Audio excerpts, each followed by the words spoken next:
Sa mga madalas maglakad sa tabing kalsada, maging alerto laban sa mga snatcher na nakamotorsiklo. Sa Quezon City, ilang insidente ng paghahablot ng bag ang nahuli kamakailan. Balita hatid ni Cesar Apolinario, exclusive.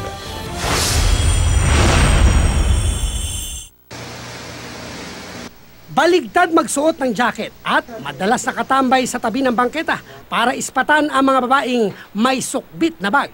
Yan ang modus ng rider na snatcher na madalas mambiktima sa Quezon City. Ayun.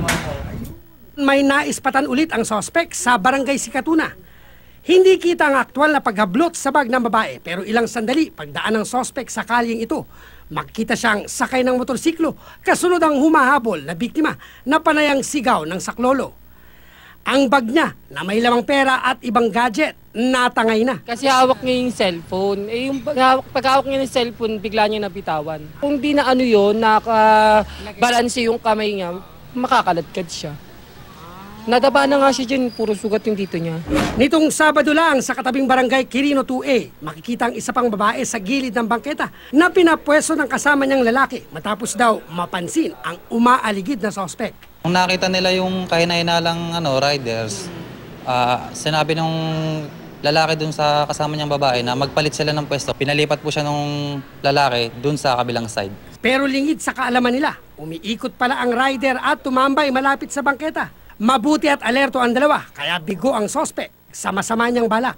Ayon sa otoridad, hindi bababa sa 10 beses pa raw nag-operate ang parehong sospek noong 2016 sa Quezon City.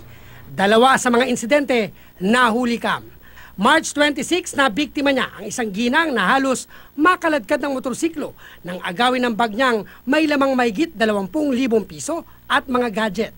Abril naman ang muntik ng manakawan ang isa pang ginang. Mabuti na lang at nabitawan ng sospek ang bag ng biktima. Iwasan po natin magsusuot ng mamahaling alahas at iwasan din po natin mag-text sa kalsada. At yung bag ilagay po sa ligtas na direksyon. Cesar Apolinario, GMA News.